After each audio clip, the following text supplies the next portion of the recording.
ঢাকায় সিনেমার জনপ্রিয় অভিনেত্রী সাদিকা পারভীন পপি দীর্ঘদিন ধরে আড়াল আছেন তিনবার জাতীয় চলচ্চিত্র পুরস্কার জয়ী এ তারকা। বিয়ে ও সংসার নিয়ে ব্যস্ত থাকায় চলচ্চিত্র থেকে দূরে ছিলেন তিনি। সর্বশেষ 2020 সালে ডাইরেক্ট অ্যাকশন ছবির শুটিং করেছিলেন পপি। এরপর 5 বছর আড়ালে ছিলেন। যদিও এবছরের ফেব্রুয়ারিতে সংক্ষিপ্ত সময়ের জন্য প্রকাশ্যে এলেও পারিবারিক বিরোধের কারণে আবারও অন্তরালে চলে যান। তবে শুক্রবার বিকেলে তিনি জানালেন চলচ্চিত্রে ফেরার প্রস্তুতি নিচ্ছেন তিনি। তবে এবার আর অভিনয় নয়, চলচ্চিত্র প্রযোজক হিসেবেই ফিরতে চান পপি।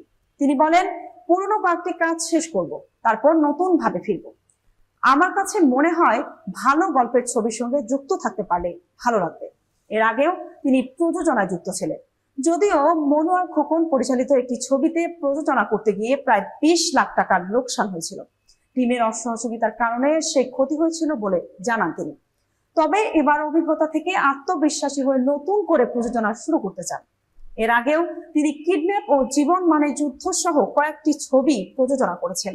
খুলনার সোনাডাঙ্গায় জন্ম নেওয়া পপির লাক্স আনন্দ বিচিত্রা ফটোসুন্দরী প্রতিযোগিতায় চ্যাম্পিয়ন হয়ে চলচ্চিত্রে আসেন। এরপর আমার ঘর আমার বেহেশত ছবির মধ্য দিয়ে শুরু আর দর্শকপ্রিয়তা পান মমতাজুর রহমান আকবর পরিচালিত কুলি ছবির মাধ্যমে।